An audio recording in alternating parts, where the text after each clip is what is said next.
Good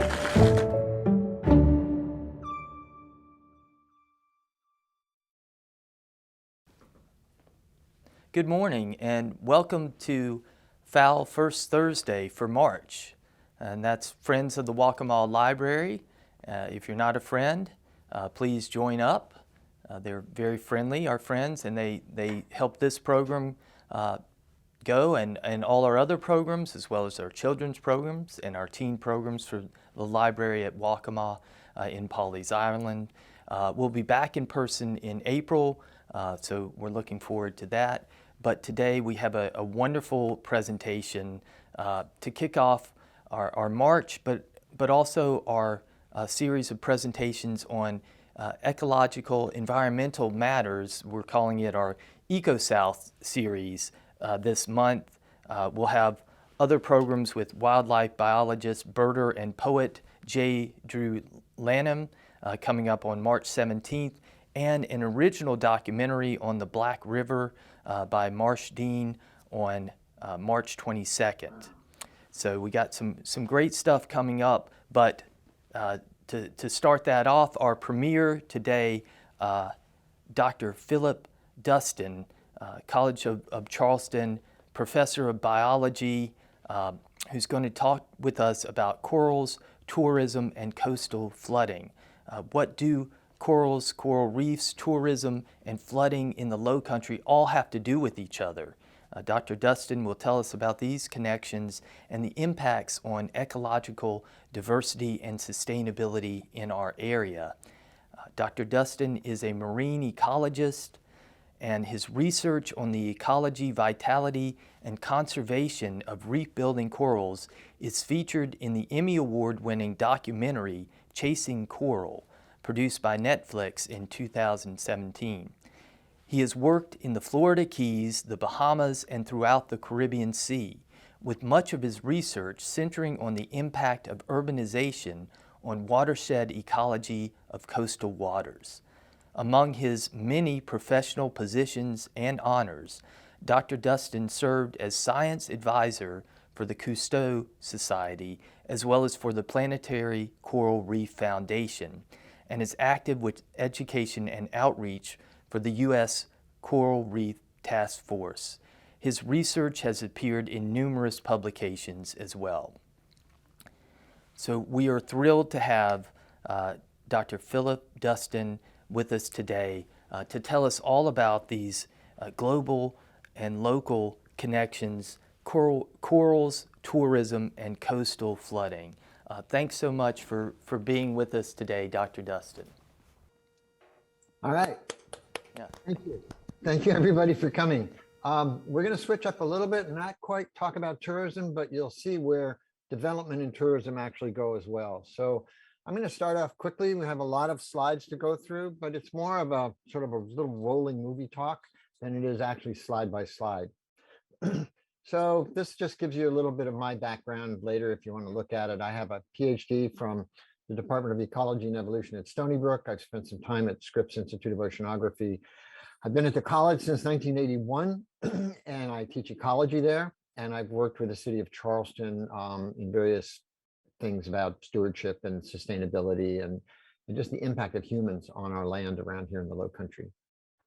So I want to start this off by saying science is a way of knowing. It's not a thing. It's a process that we all use. And my friend Albert Einstein, who I always keep on my shoulder, said if we knew what we were doing, we wouldn't call it research. So it's a way to know about things. And it's driven by curiosity. It's driven by the fact that we really want to understand stuff. It's just a human trait. And we have these questions about how and what or why. And they're very different. So the knowledge that we gain as humans grows with our research, and we contribute to it. So it's an ongoing process. And what this does is it distinguishes, using critical thinking, which is what we think of as a scientific process, the method, distinguishes facts from beliefs. So we want to understand the difference between that. We all have our own beliefs, but the facts are real. So life on Earth, there are three theories for how life got here on Earth. It was created, It was shot here in a rocket ship, called panspermia. And we have spontaneous generation, life from the primordial soup. Regardless of all of those, once it got here, it evolved. And we know that evolution occurred because we know that all life on Earth is related to some primordial organism. There's some original life form. Now, life might have evolved more than once, but what we're really knowing is all life today on Earth is all related. So that means that you're related to pine trees and cows and bacteria. We're all part of that single family of life. And life is really an interaction. This process of evolution is an interaction between the living forms and their environment, mediated by the process of natural selection. And that means that the life that we have on Earth is one great big giant planetary phenomenon. You cannot have life on half an Earth. You can only have life on a whole planet, not a half a planet. And so we think of the biosphere as this global evolutionary work in process that's ongoing. It's constantly ongoing. It's not a thing, it's ongoing processes. And what we're seeing are the emergent properties of those, all the various animals and plants that are alive. And we happen to be lucky because where we live, where Earth is happens to be just the right spot. It's just in the sweet spot of what we call the habitable zone in terms of temperature. It's got just the right elements. It's got just the right gravity. If we had a smaller planet, the atmosphere would escape to space, like Mars. That's one of the reasons Mars lost all its water. So we have this sweet spot that we occupy. And the energy that comes into the Earth has to leave at night. It's about 1,300 watts per meter square. It's like a hairdryer every meter. And as that comes into the planet, it's got to leave the planet. Otherwise, the planet will get hot. Okay. So the Earth is in sort of, what you'd say is thermodynamic equilibrium. And if you look at that, because the Earth is a sphere, that energy is distributed throughout the planet, where it's hotter in the tropics and less hot in the temperates, and even cooler down in the polar zones. But that climatology that's driven by that, results in different kinds of organisms and ecosystems living in different parts of the world, right? We go from the polar regions of ice and snow all the way down to the rainforests and the coral reefs of the tropics. And we happen to live right about in the center of that in what we would think of as the temperate forest biome. But imagine you were coming in from space on a starship, like you were on the Enterprise, and you said, Scotty, what's down there? Mr. Spock, what do you see? And he would say, well, I see these rings of life in the ocean. Those are the largest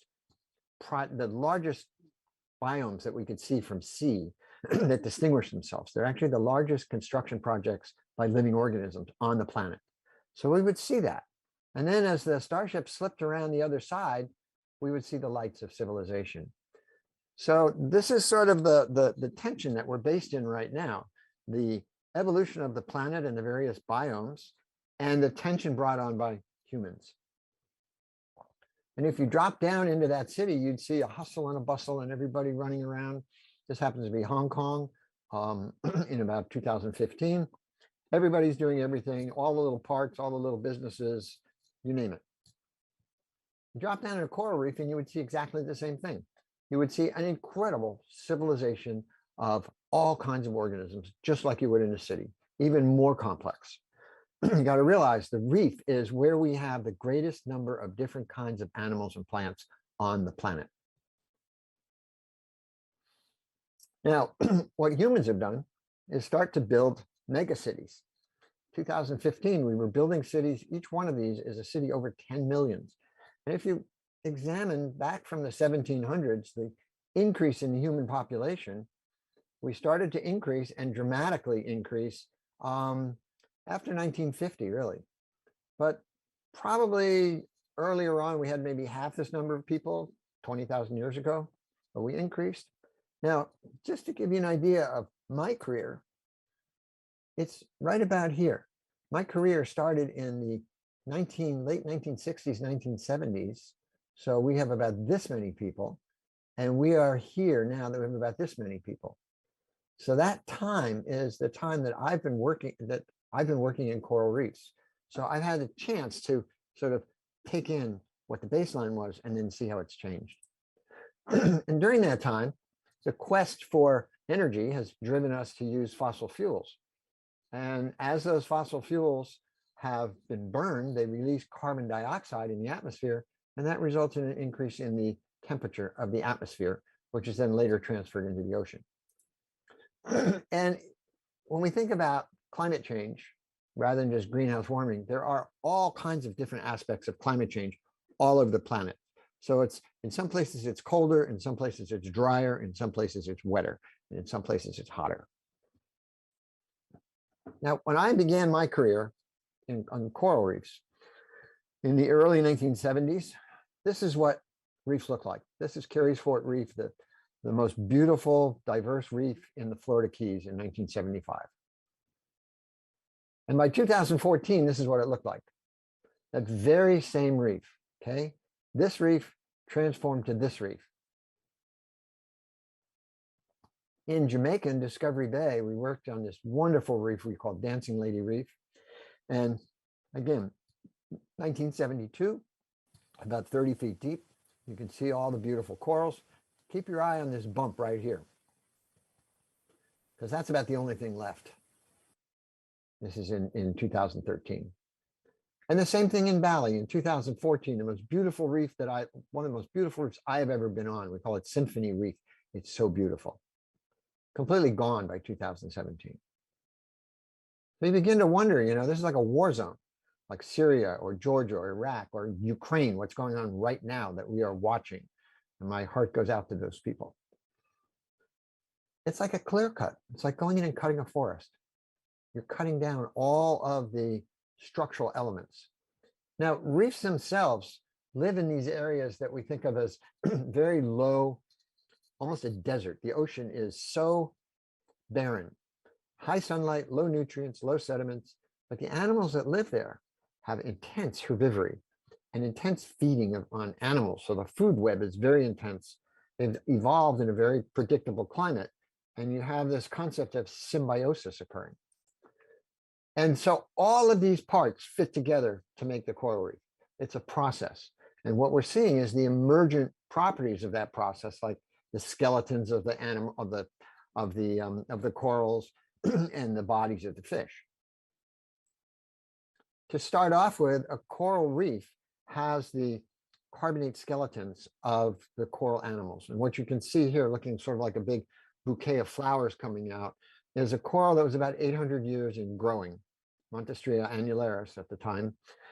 And embedded around it are all the sediments and fragments of other corals and clams and shells and the algae that are calcium carbonate. And so they pack in together and they form this dense reef that then gets lithified or turned to stone.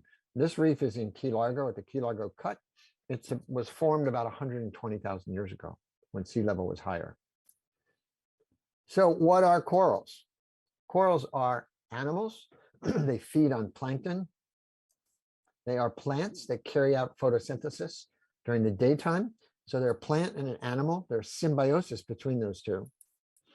And all of that is the tissue outside of that rock skeleton. And it's thinner than it's like about as thin as a paper dollar bill, or maybe a credit card.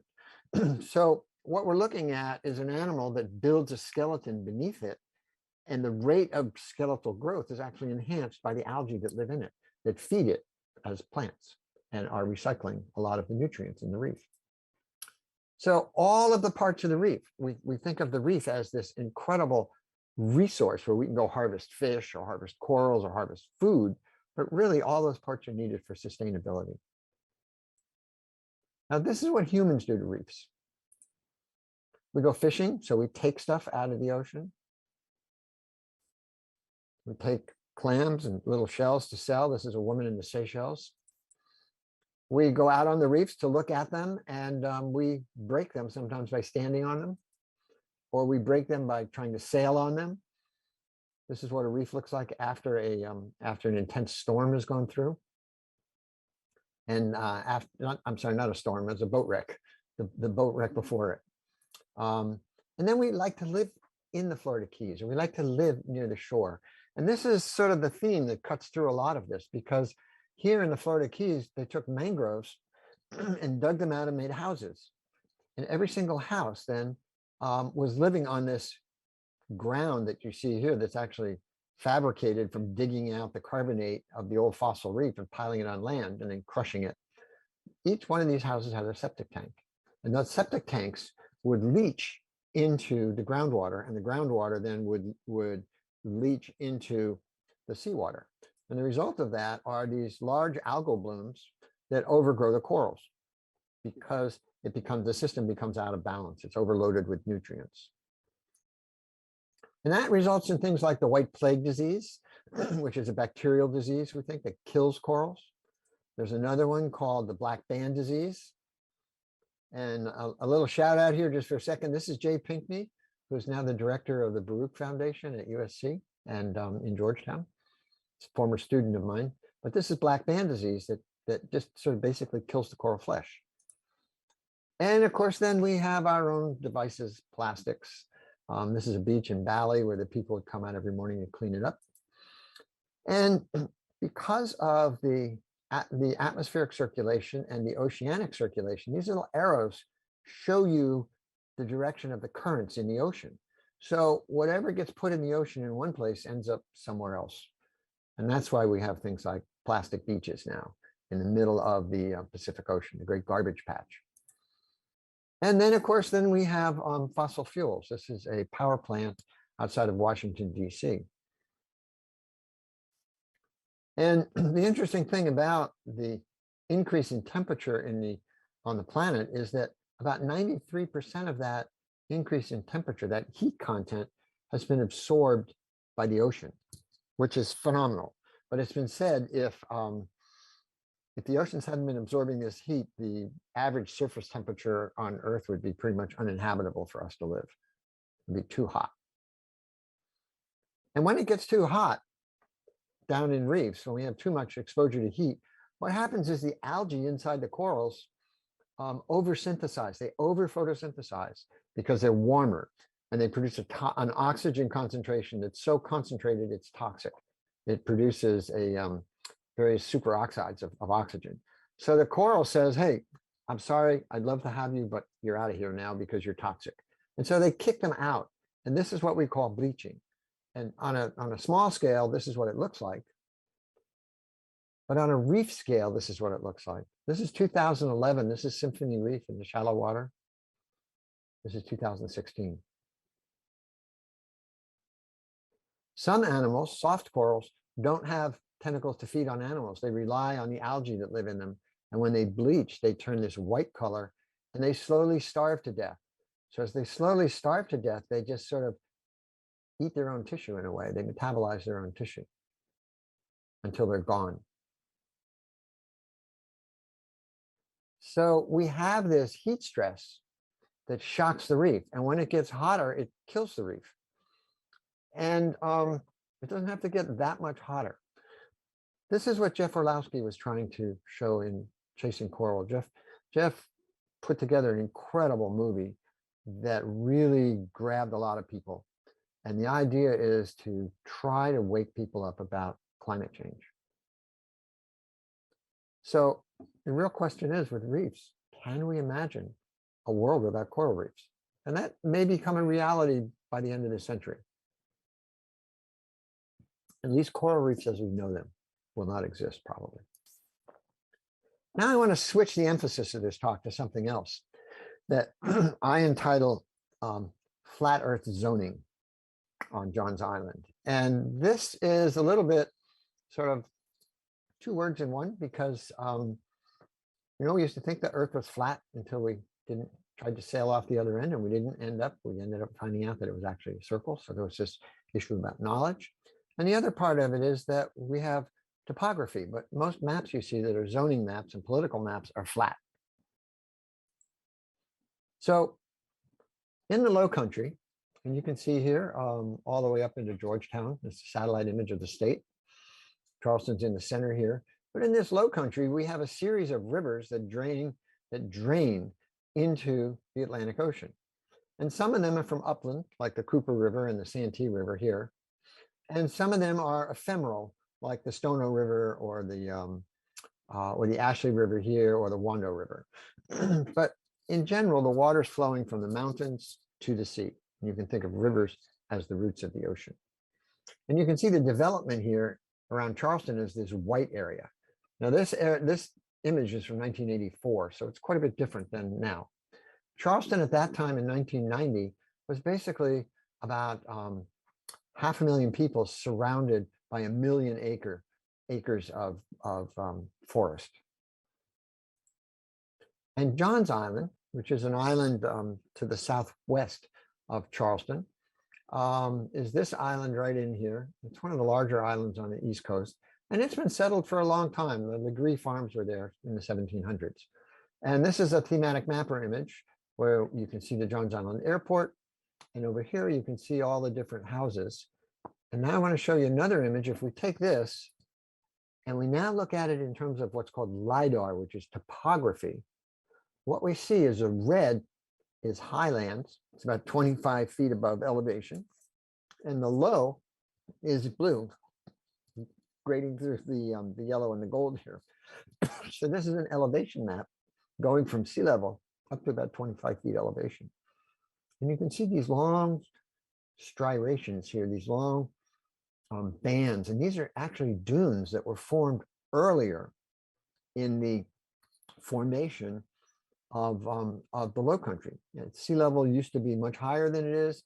And as it went down, it stopped in bits and places. And there were these flatlands that formed that later formed dunes. And that's what we're looking at. So they're typically sandy. And then down in here, where we have these sort of valley areas, we essentially have the catchment basins of that area. And you can imagine 17,000 years ago when sea level was 150 meters below where it is today. So it's on the order of on the order of around 300 feet below what it was today. Not quite that much. But when it drained, what we have are these little rivers that formed that drained all this land. And then as sea level came back up again where it is today, these areas filled in with vegetation. And that's where we have a lot of the bald cypress swamps of this area. We call them swamp forests.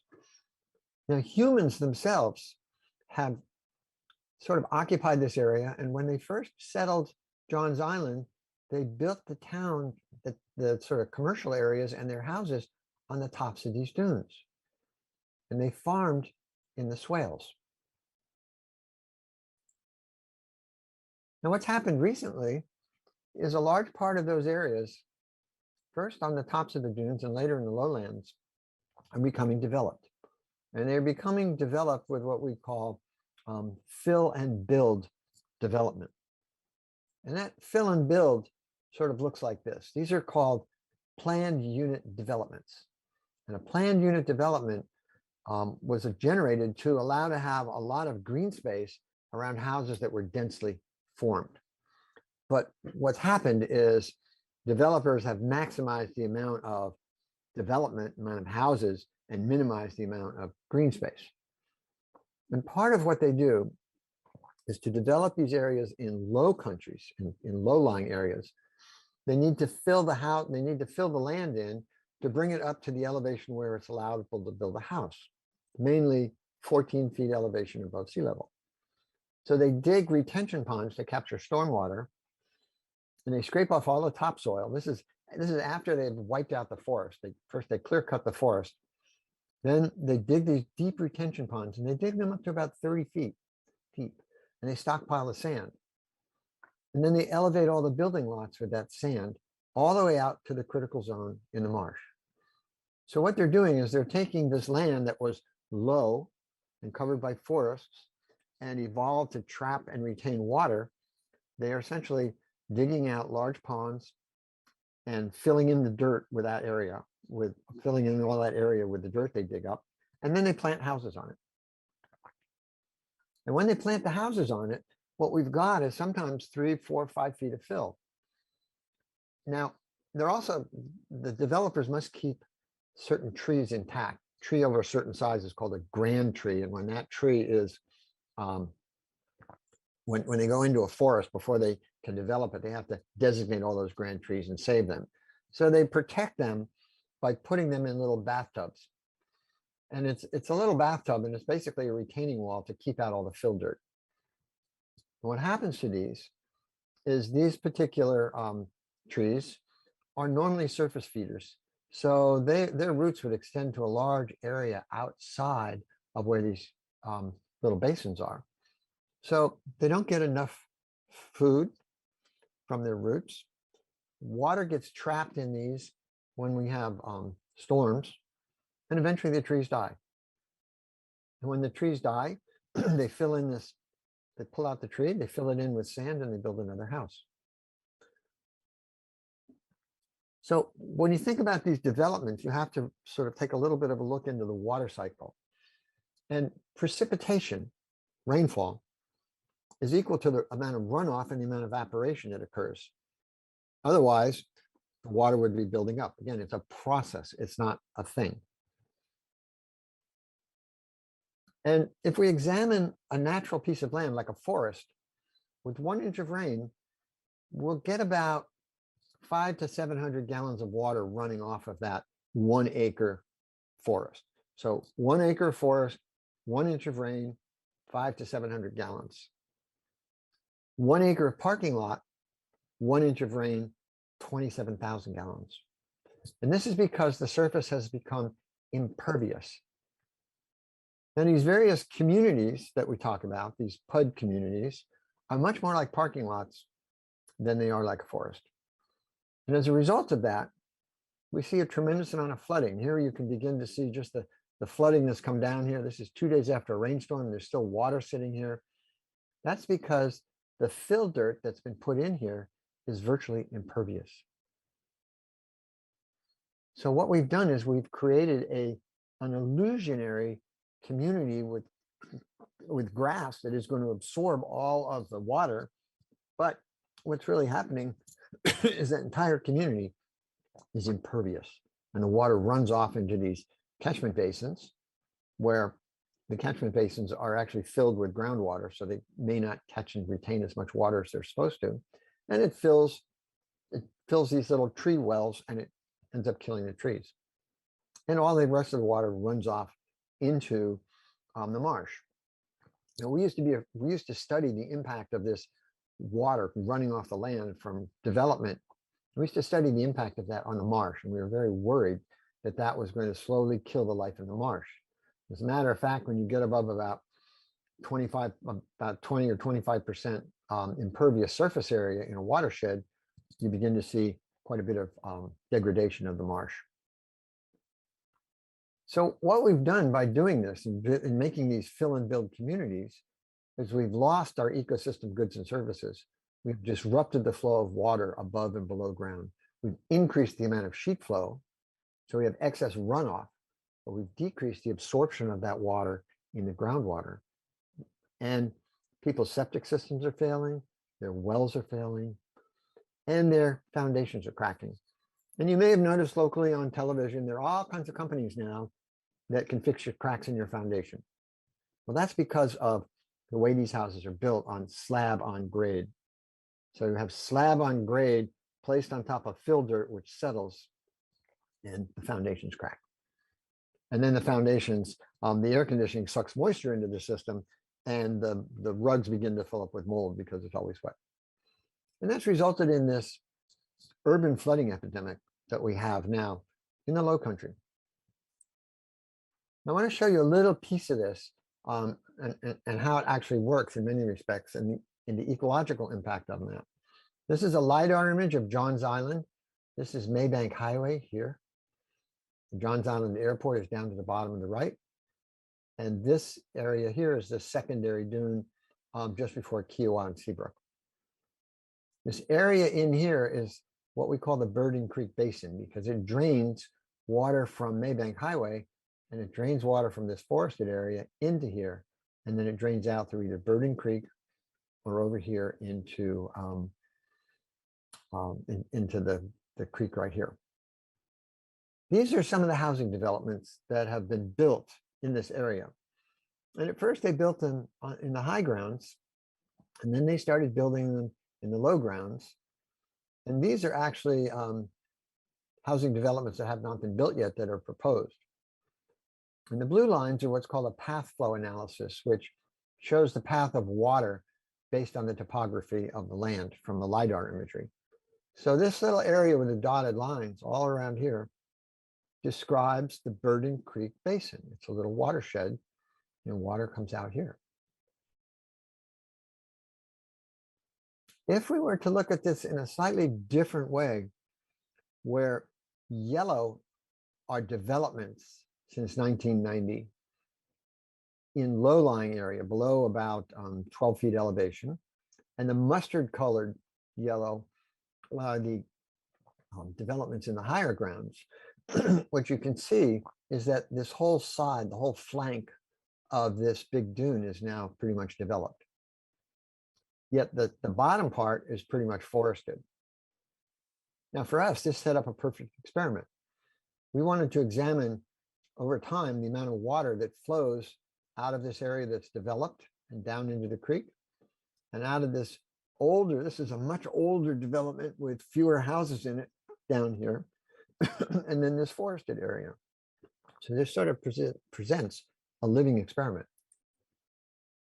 I want to I'm going to end up with that. I'm going to talk a little bit about what happens when storms come into these areas, because this is where we begin to see the beginning of the flooding. And we always talk when a hurricane is coming to talk about the storm surge, and that's the slosh model.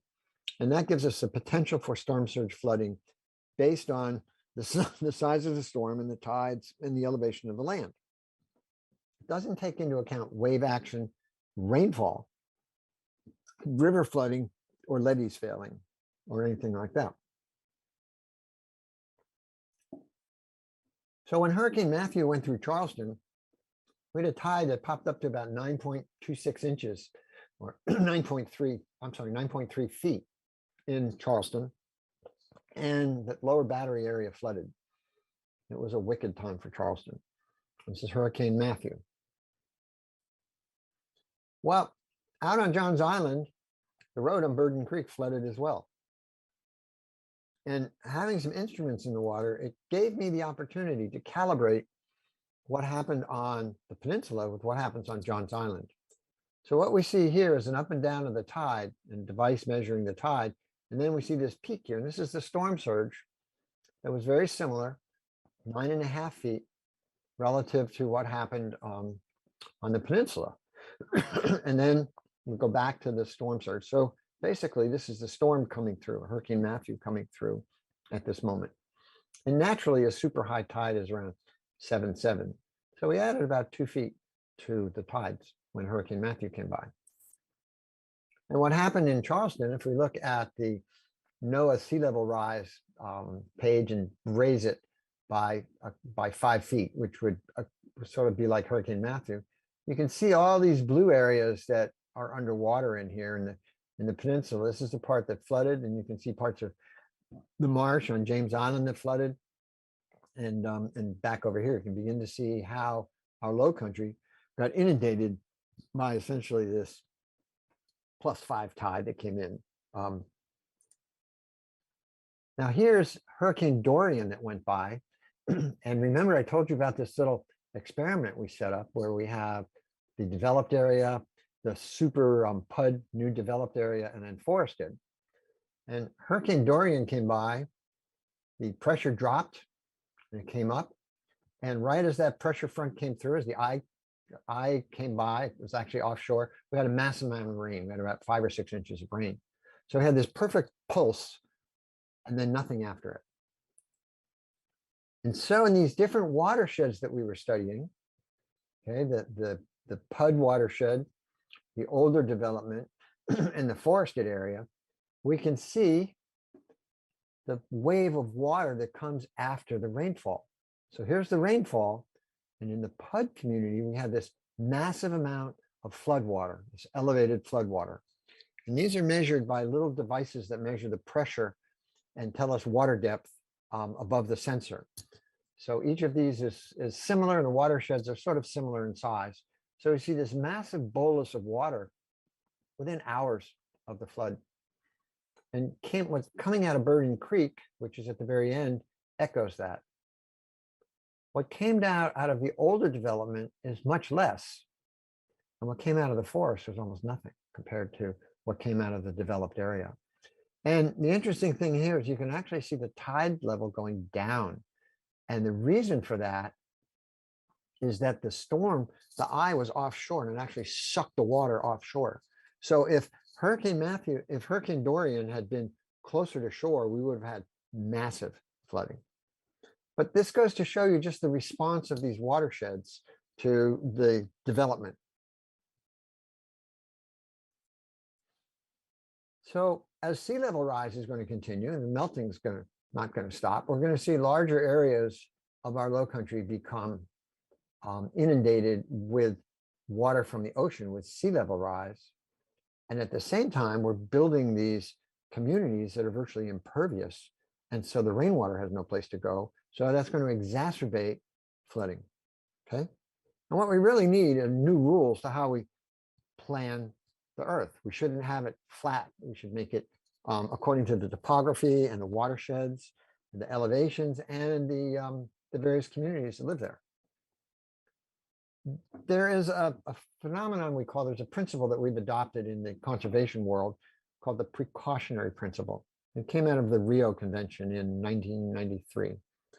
And it implies that we have a social responsibility to protect the public from harm. Just like what a doctor does. The first thing when a doctor walks into an office to give you a visit or to inspect you, to try to examine you, see what's wrong with you, the first thing is do no harm. And that's what this is based on, this social responsibility to do no harm. If we have suspicion that some activity may have an environmental harm or some consequences, we should stop it until we really understand it and can either say, no, that's too dangerous, or we can figure out a way around it. And we can relax the protection after we figured out what the evidence is. Because now what we have is a piece of land, especially in South Carolina, can be acted upon by the owner in almost any way they want, according to the zoning rules. On the other hand, some of that activity may flood out one of your neighbors, because a lot of these people now living next to development say, hey, my land floods now, and it never flooded before. So we have this opportunity to invoke a different idea, which is the precautionary principle, as our starting point. And we have to realize too that nature, this process we call nature, gives us our resiliency. Think about forests. Forests control the water cycle in the low country. In the wet season, they absorb water. In the dry season, they release water, so they keep us a little cooler. They dampen the winds from storms. And when a storm surge comes through, they reduce the velocity of that. So nature is giving us goods and services that are worth a whole lot of money.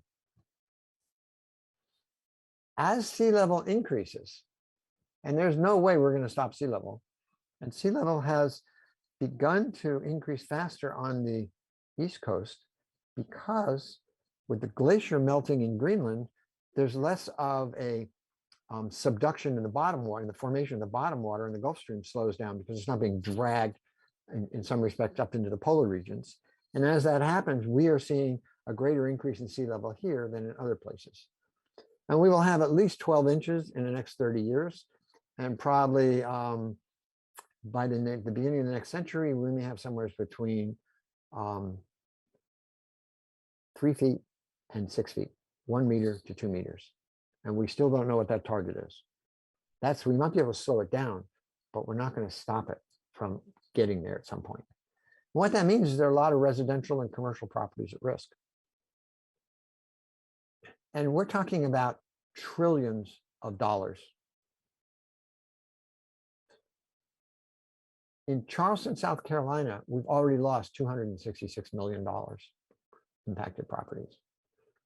And in 15 years, that's going to be more than $500 billion. And many of the houses built in these low-lying areas will not survive their 30-year mortgage.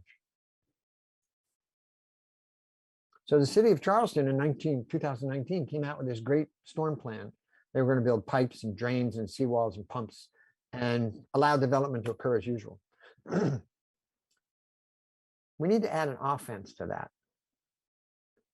We need to slow climate change by absorbing carbon, by planting trees and having carbon parks and mass transit, conservation of forests. We need to protect the water balance of the soil. No PUDs, no deforestation, no disturbance of the soil, no infill. And that means no net fill as well as no infill. We need to end this idea of building fill and build developments in vulnerable areas. And we probably are going to have to initiate a process to slowly retreat rather than building giant seawalls.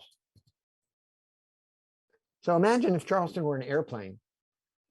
And tragically, we saw with the 737 MAX planes that two of them crashed, killed 336 people, 246 people. Imagine if the precautionary principle had been applied by Boeing when they first found out about this. Those planes would have been grounded until it was fixed. So imagine Charleston, right? In Charleston, to date, 677 Charleston homes have flooded repeatedly. We continue development. What if Charleston's development were a leaking airplane? Okay. Why is there no way to prevent more flooding and to stop construction process from moving forward until they're deemed safe, like the precautionary principle? So what we're seeing is, as population has increased, CO2 emissions has increased. And right now we're at this inflection point. If we keep burning fuel the way we do as usual around the planet, what we're going to see is a very large increase in global temperature in the next 100 years, 50 years. We could get as high as 5 or 6 degrees higher than what we're looking at now. If we try to do whatever we can to bring this down, we need to bring it down below 2 degrees maximum. We actually need to bring it down below 1.5 degree maximum.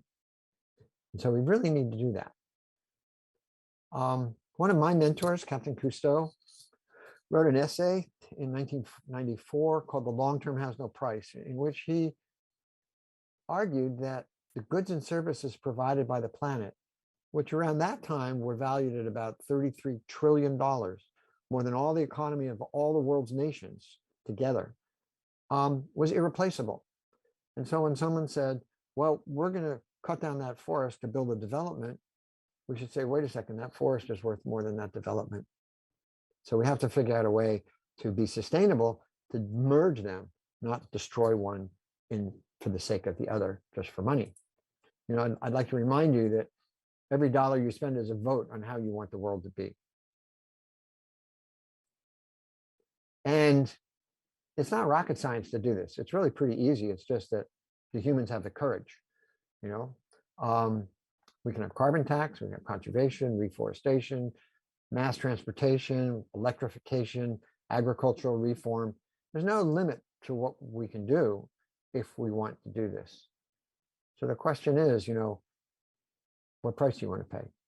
What do you want your grandchildren to be, or their grandchildren, or their grandchildren? What kind of the world would you like them to live in? And right now, the Earth is sort of like Whoville. You know, imagine all these little ecosystems, being all the little houses of Whoville, and we have this heating planet, this giant snowball balanced up on the mountain that's just starting to roll down. And once it gains momentum, it's not going to stop.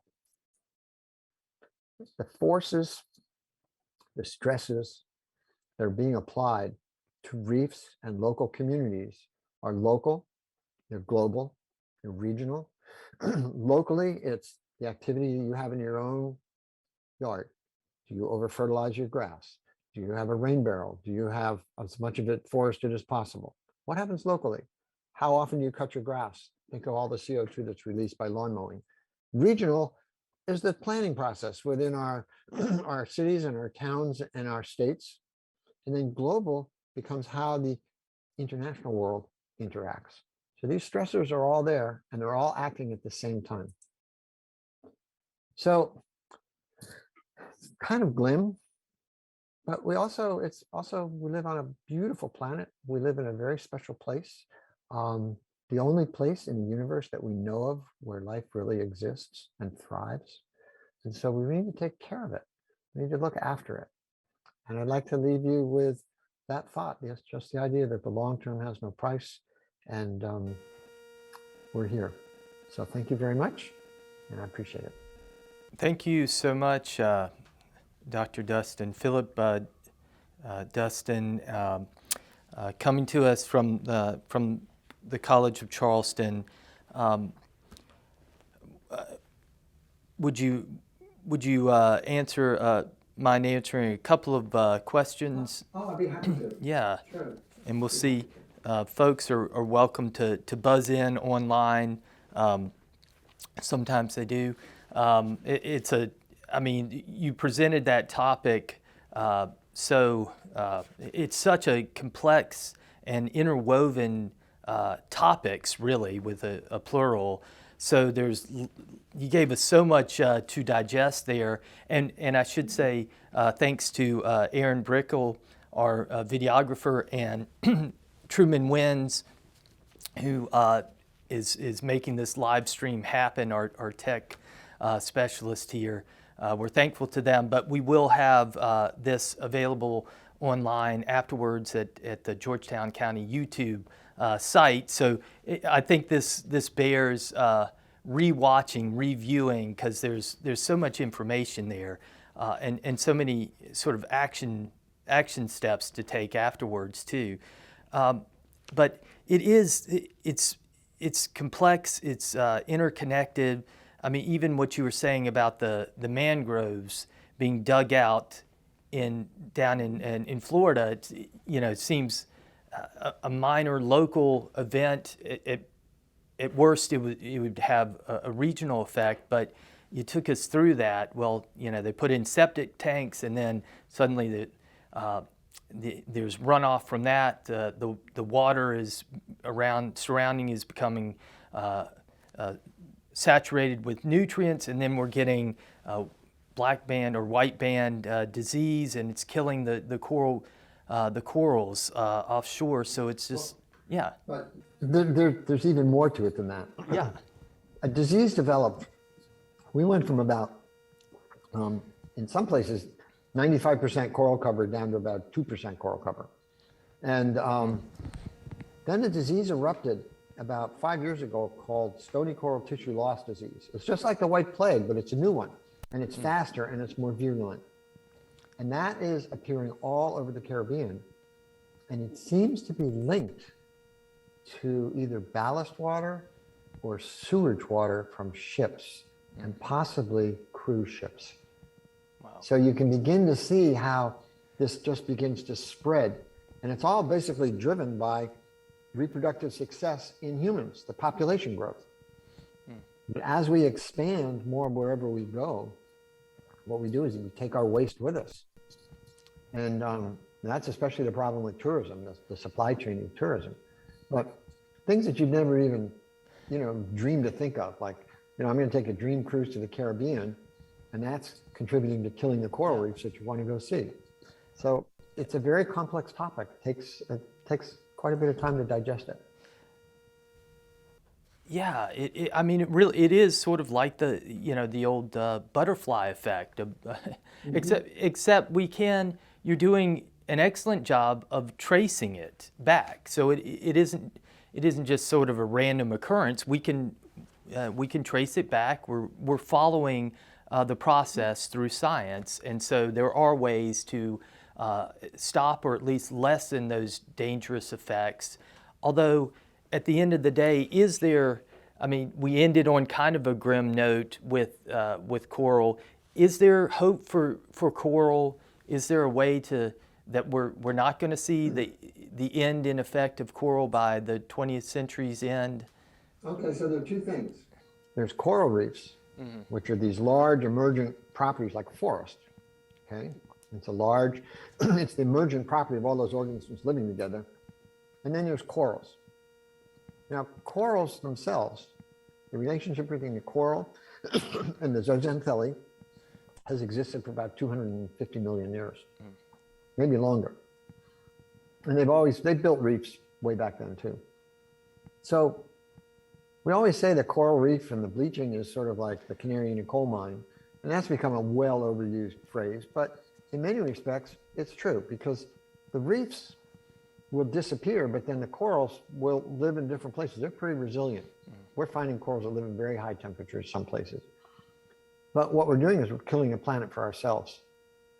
So humans die out and give it another 4 or 5 million years, and corals will come back. So really what we're doing is the reefs are telling us, hey, wake up, this is humanity that's on the line. And that's happening in so many different places. I mean, I can hardly name an ecosystem on the planet that is thriving right now, let alone a reef. Wow. Yeah, it becomes the canary in the coal mine, as you said, a symbol of, and it's a symbol of a warning sign for humans for what we're doing, kind of cutting our own throats here. Oh, we are. I gave a talk the other day on human appropriated productivity for my class. I mean, you have to ask, so how much primary productivity is there on the planet? And then how much do humans use? But right now, we use about a little over 1/3 of the surface that is what we call bioproductive. We now manage about 1/3 of that. And depending on what's going to happen, maybe by 2050, we will have, we'll be up to upwards of maybe 44% of the surface that can grow stuff, being grown stuff for humans. So what we're doing is we're taking away the energy to drive the biosphere and consuming it as humans. And rather than trapping and retaining the nutrients and using the energy in the way that natural ecosystems do, we just blow it off, right? We just burn stuff, break stuff. Captain Cousteau used to have this little pet idea. He said, we're like little children. We are just a young species. We're maybe 3 million years old. And imagine, like little kids, we beat each other up. You know, we take things and we bang things, we blow stuff up. We don't know how to behave. And he would say, imagine what we'll be like in 1 billion years or 500 million years when we've evolved consciousness. So imagine how wonderful this world would be. And then he would say, but we have to get through the next 50 years with all knowledge intact. So we're on our evolutionary trajectory. We'll see where it goes. Yeah, and you know, Captain Cousteau, as you mentioned, that, you know, valuing the price of the earth, the long term has no price, as you said. But even if we did try to put a price, I think you said back in 1994, it was $33 trillion dollars there. So right, there's a paper that came out that added up all the goods and services. 94, 97. The paper came out in 97.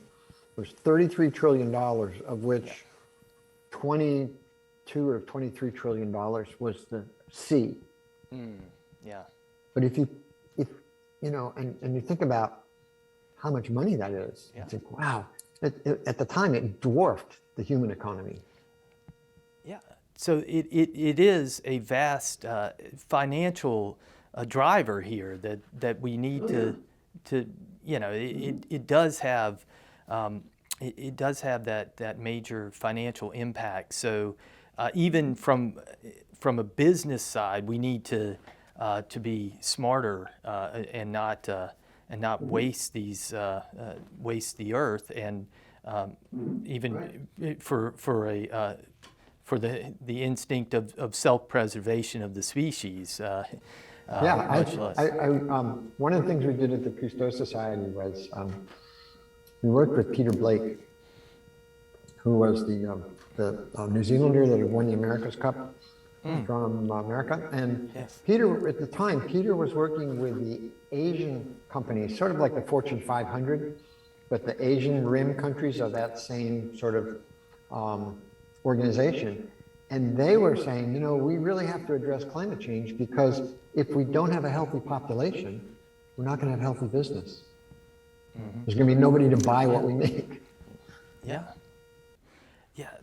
I mean, I guess that interconnectivity of all things. I mean, you at the beginning you started with the interconnectivity of all life forms and on this planet. That it really is vast, and it kind of is mind blowing. But you know, from the process of science, you can trace it.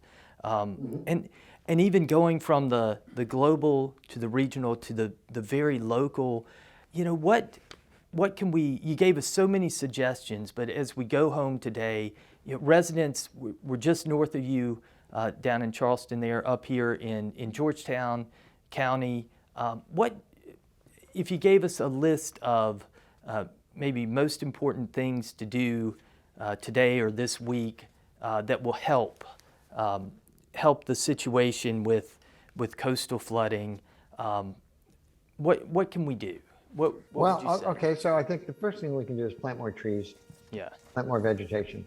The second thing we can do is we can begin to take this idea of impervious surfaces and try to decrease that. Mm-hmm. And there actually are, I was just talking with a person that developed a soil. You can make a very light green roof that can absorb up to 8 inches of rainfall. That's incredible. Wow. And that can be maybe even used to remediate some of these fill and build communities. But there's that, so we can contribute to the local. We can actually change the zoning laws to basically ban fill and build developments, especially in the Lowcountry areas. We should really ban that. I mean, there's a whole series of ordinances that should go in place with respect to that adopt the precautionary principle. But the average human is, one thing we can do is use less energy. We can use less energy by eating less meat, driving less, having a more efficient car, turn off the various lights and light bulbs, don't let the hot water run, simple stuff. Just use less energy overall. Don't have your house as hot or as cold. And then look for places where you can actually conserve. The cheapest way we can reduce fossil fuel is to conserve. So there's lots of ways that way. Be careful what you buy. Be very careful about what you're buying and what its carbon footprint is. Okay. Are you buying some polyester clothing to wear 3 times and throw away? Or are you buying something that you might wear for 20 years? So again, we need to shift this mentality of sort of overconsumption. So that's 2 things we can do. And we have to contribute to global warming, and we can do it on a local basis as well. We can just have more porous surfaces to absorb the rain. We can have really good urban forests that will help keep the cities cooler, so we don't have that urban heat island effect. We can, let's see, what else can we do? Pretty much conserve, work towards calling your various town council people to get the city to do that. Change out your LED light bulbs. That's another simple one. You can do that on the basis for your town as well. Shift out all the bulbs. Figure out places where you can actually conserve, and then begin to keep track of the places that are flooding. And just maybe citizens, just watch it. Be aware of how your environment's changing. And I mean, you even mentioned not cutting the grass as often. I mean, that, and it's amazing how much CO2 and how much fossil fuel you're running, right? With the gasoline, even with the running the motor. I live in a place, I'm sorry, but I live in a place that's got 20 houses in 50 acres. And most of the houses are like 2 or 3 acre lots. And I live back more in a forest, but my neighbors like big lawns. And I calculated that we would save something like 6,000 gallons of fuel if people mowed their lawns once a month instead of twice a week or something like that. If you let your lawns go. It's astounding how much fuel these small engines use, and leaf blowers and all that stuff. And it seems so small, but you're telling us that if we all do it, it adds up. It makes an impact. So, all right. So, how much does a gallon of gas weigh, Truman? If you pick up a gallon of gas, how much do you think it weighs? It's not light. I mean, no, but it weighs less than a gallon of water, right? Yeah. So in water, we say a pint a pound the world around. Okay. All right. So how many pints in a gallon of water? We have 2 pints in a two pints in a quart, right? Yeah, and 4 quarts. So that's 8 pounds. 8. So it weighs a gallon of gas weighs less than 8 pounds because it floats. Okay. When you burn a gallon of gas, it generates 19.2 pounds of carbon dioxide. Wow. So it's more than 2 to 1. And you don't think of that, but put 20 gallons in your tank. That's massive amount. It's 400 pounds of CO2. So again, we don't think of these things and how they operate, but it's like, Jesus, you start to scale it up and look at it. It's not mind-blowing. That's, going from the local to the individual even, and how it just sort of, it like that snowball on the top of the hill, gaining momentum down to Whoville. And we don't want to be the Grinch. So it is kind of amazing how it all ties together and how we're all tied together in this thing. But there is some hope at the end. Well, there's hope, and there's humanity. There's a wonderful book by Kim Stanley Robinson called The Ministry for the Future. And this would be a great book to put on display for people. And Kim Stanley Robinson is a really wonderful science fiction writer. And he writes about the world gets so bad that they create this ministry for the future to help correct it. And they talk about what they do and the various things that can be done. For example, how you change agriculture, how we change air flights, how we change various things. And it's astounding all the various things that can happen. It's a wonderful book. It would be a great book in your library. There's that one.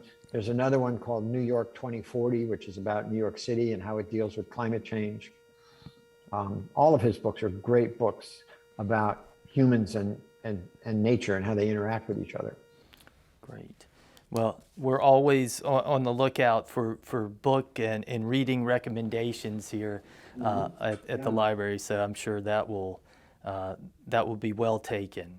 Yeah, sure. Those seeds. And of course, the other one I'd recommend reading right now is Red Storm Rising, which is about a conventional war in Europe.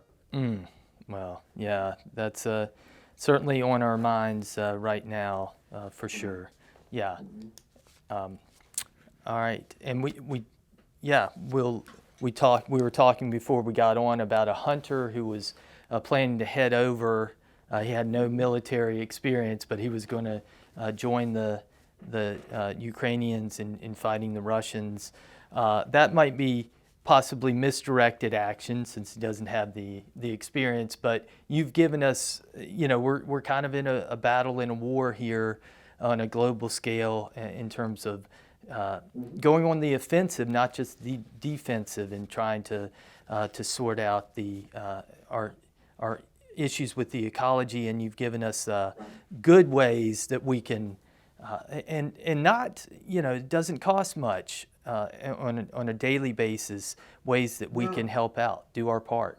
If we were to do our part, we could really do quite a bit, just if people were mindful. Being more mindful. And then being more mindful. Yep, being more mindful and caring for the earth. I say, I like to say, do one thing every day to help the earth heal. Just one thing. Yeah, one thing, and it's helping us heal as well. It's intertwined, helping others and helping ourselves. Sure, because we have this idea that we're not part of nature. We have to conquer nature, but in reality, we are nature. We are part of that process.